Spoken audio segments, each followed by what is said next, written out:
Salam, salam kemenangan. Kita berjumpa lagi dalam Victorious Devotion hari ini. Saudara dikasih Tuhan, kita bersyukur atas kebaikan Tuhan, kasih setia Tuhan buat setiap kita. Kita terus dibentuk, kita terus disertai, kita terus diajar bagaimana kita menjadi pribadi-pribadi yang siap menanti kedatangan Kristus yang kedua kali. Bapak Ibu Saudara dikasih Tuhan, kita mengawali Victorious Devotion hari ini dengan menyanyikan satu lagu pujian, Kasih Pasti Lemah Lembut.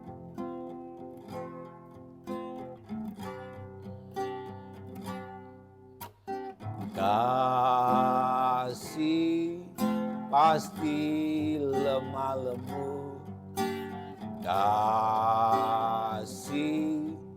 pasti murah hati, kasih pasti murah hati, kasih-Mu Tuhan, kasih pasti lemah lembut, kasih pasti lemah lembut, kasih pasti memaafkan, kasih pasti memaafkan, kasih pasti murah hati, kasih-Mu Tuhan, ajarilah kami ini saling mengasihi, ajarilah kami ini saling mengampuni, ajarilah kami ini kasih-Mu ya Tuhan, kasih-Mu kudus tiada batasnya, ajarilah kami ini saling mengasihi, ajarilah kami ini saling mengampuni, ajarilah kami ini kasih-Mu ya Tuhan, kasih-Mu tulus tiada batasnya, kasih-Mu kudus tiada batasnya. Haleluya, haleluya, haleluya,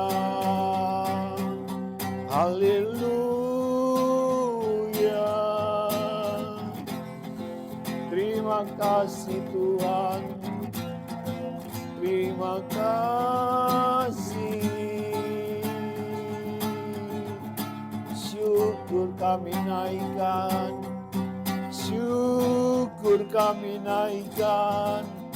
terima kasih Tuhan, terima kasih. Tuntun langkah kaki kami Tuhan, sertai setiap langkah kami Tuhan, terima kasih, terima kasih. Haleluya, haleluya, haleluya, haleluya, haleluya. Terpujilah Engkau Tuhan, Allah yang bertahta di tempat kudus-Mu. Hari ini kami datang menghampiri tahta kasih karunia Tuhan. Kami datang membawa hidup kami sebagai persembahan kepadamu. Terima kasih Tuhan untuk nafas hidup, terima kasih untuk kesehatan, terima kasih untuk banyak hal yang Tuhan karuniakan bagi kami. Terutama Tuhan mengaruniakan kami hidup yang kekal. Dan kami adalah orang-orang yang percaya sudah diselamatkan dan siap menanti kedatangan yang kedua kali. Terima kasih Tuhan, kami bersyukur, terpujilah Engkau Tuhan. Hari ini kami akan membaca dan merenungkan kebenaran firman-Mu. Mari Engkau berbicara bagi setiap kami. Urapi hamba-Mu, layakkan hamba-Mu kami juga menyiapkan hidup kami, hati kami menjadi tanah yang subur, tempat benih firman-Mu bertumbuh dan berbuah. Terpujilah Engkau Tuhan, dalam nama Yesus kami bersyukur hari ini. Haleluya. Amin. Haleluya. Saudara dikasih Tuhan, puji Tuhan, kita harus senantiasa bersyukur kepada Tuhan karena dalam menanti kedatangan Tuhan yang kedua kali, kita harus tetap semangat, kita harus tetap bersuka cita. Jangan pantang bagi kita untuk menyerah, saudara ya.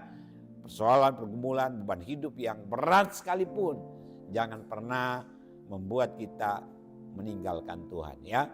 Tuhan senantiasa ada bersama dengan kita. Tuhan senantiasa memberikan kita kekuatan. Tuhan senantiasa memampukan kita. Pasti saudara. Yang paling penting adalah kita siap untuk menanti kedatangannya yang kedua kali. Amin. Saudara dikasih Tuhan, hari ini saya mengajak kita untuk membaca satu bagian firman Tuhan yang saya ambil dari Matius pasalnya yang kelima, ayatnya yang kelima, saudara. Masih dalam topik kita siap menanti kedatangan Tuhan Yesus yang kedua kali. Dan juga subtopiknya untuk bulan ini adalah nilai-nilai atau sikap iman ya dari orang-orang percaya. Baik saudara, saya bacakan Matius pasalnya yang kelima, ayat yang kelima, demikian firman Tuhan. Berbahagialah orang yang lemah lembut, karena mereka akan memiliki bumi. Ya, berbahagialah saudara orang yang lemah lembut.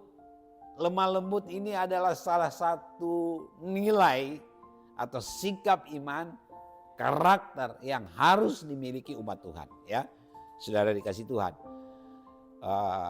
Bicara soal lemah lembut, saudara dikasih Tuhan, ini bukan hanya lemah lembut dalam bertutur kata, tapi juga lemah lembut dalam bersikap, lemah lembut dalam sikap hati untuk dibentuk oleh Tuhan, saudara dikasih Tuhan ya.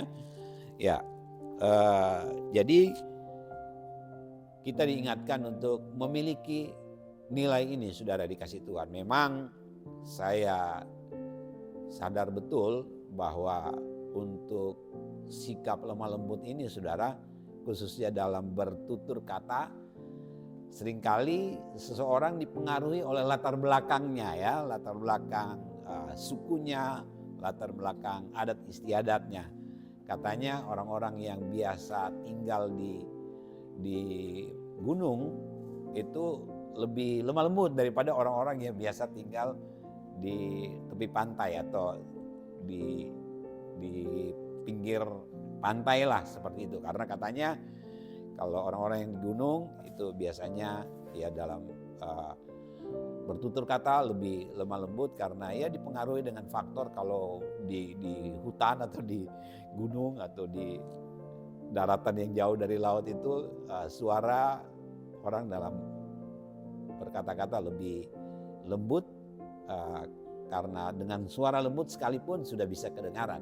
Tapi katanya kalau orang-orang yang tinggal di pinggir laut suaranya harus keras untuk supaya bisa didengar karena harus bersaing dengan suara ombak, saudara dikasih Tuhan. Ya entahlah saudara dikasih Tuhan, atau latar belakang beberapa suku di Indonesia ya, ada orang-orang yang ya kelihatannya atau kedengarannya bertutur kata seperti nadanya keras, dan ada orang mungkin berpikir itu kasar, tapi sebenarnya hatinya tidak, hatinya lemah lembut, saudara dikasih Tuhan. Tapi yang saya maksud di sini yang paling penting bukan soal bagaimana latar belakang kita, siapa kita, dari suku mana kita berada, dan kita berkata bahwa saya ini memang bicaranya keras karena saya sudah seperti ini adanya sejak dalam kandungan atau di lingkungan saya.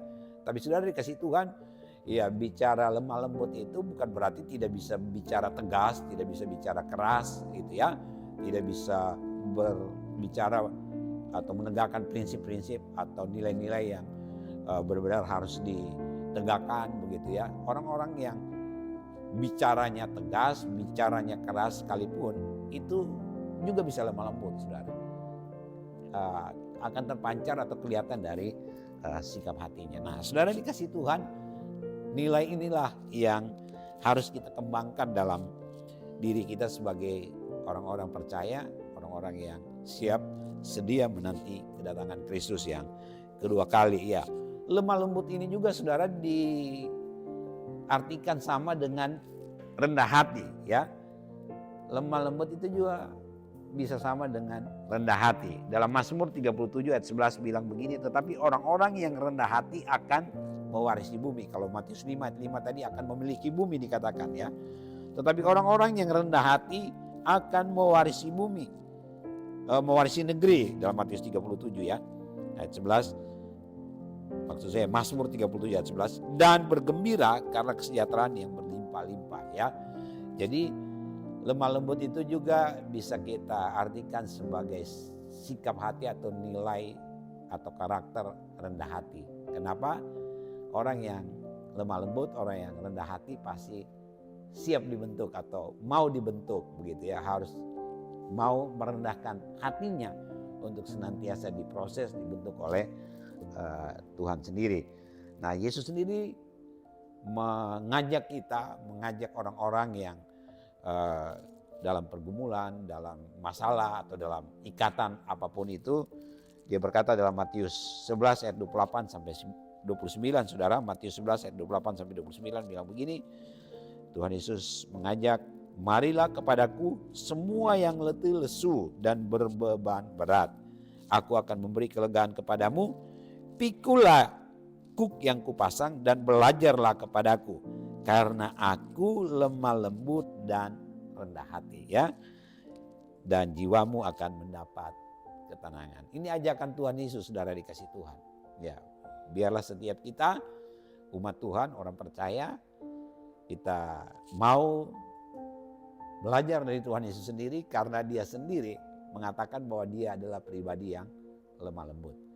Walaupun kita pernah membaca dalam firman Tuhan, suatu waktu ketika Yesus sangat marah di bait Allah dan dia mengobrak-abrik meja-meja orang berdagang di bait Allah, itu karena memang Tuhan Yesus sungguh-sungguh tidak bisa menerima rumah Tuhan atau bait Allah yang harusnya berfungsi sebagai tempat orang-orang berjumpa dengan Tuhan, datang beribadah kepada Tuhan, datang mempersembahkan kurban kepada Tuhan, tapi di sana menjadi tempat transaksional. Tuhan sangat marah, Yesus sangat marah. Tapi bukan berarti Tuhan Yesus itu enggak lemah lembut. Itu dia tegas, dia menegakkan prinsip kebenaran yang tidak kompromi, tapi dia adalah juga pribadi yang lemah lembut. Nah, itu juga yang harus kita miliki sebagai orang-orang percaya. Kita boleh tegas, kita boleh keras untuk prinsip-prinsip yang fundamental, tapi kita harus punya sikap hati yang lemah lembut. Ya, kalau bisa tutur kata kita pun adalah tutur kata yang lemah lembut, sehingga lewat kata-kata kita pun orang-orang diberkati, orang-orang merasa bahwa lewat perkataan kita mereka sungguh-sungguh diberkati juga, ya. Jadi saudara dikasih Tuhan, mari miliki sikap hati ini, yaitu lemah lembut. Tuhan Yesus memberkati kita semua. Biarlah kita menjadi pelaku firman, tidak hanya menjadi pendengar. Mari kita bersatu dalam doa. Bapa di surga, terima kasih, kami bersyukur untuk hari ini. Kau telah mengingatkan kami satu kebenaran firman-Mu yang mengatakan berbahagialah orang yang lemah lembut, karena mereka akan mewarisi bumi atau memiliki bumi ini. Terima kasih, kami mohon biarlah Tuhan memberikan hati-Mu kepada hati setiap kami. Hati yang lembut seperti hati-Mu Tuhan, yang senantiasa juga itu terpancar dari hidup kami, dari tutur kata kami, dari sikap hidup kami, dari perilaku kami sehari-hari. Kalau kami belum bisa memiliki nilai ini, kami mohon biarlah Tuhan yang memampukan kami untuk kami punya nilai atau sikap hati yang lemah lembut. Terima kasih Bapa di surga, Engkau berkati setiap umat Tuhan dalam hidup pribadi, keluarga, pergumulan, usaha, pekerjaan, apapun yang dihadapi hari-hari ini. Kami percaya bahwa Tuhan tidak akan pernah meninggalkan orang-orang yang senantiasa percaya kepada Tuhan. Terima kasih Bapa, kami sungguh bersyukur. Kami bawa seluruh hidup kami sepenuhnya ke dalam tangan Tuhan. Dalam nama Tuhan Yesus kami berdoa. Haleluya. Amin. Demikian Victorious Devotion kita hari ini. Salam kemenangan. Tuhan Yesus memberkati.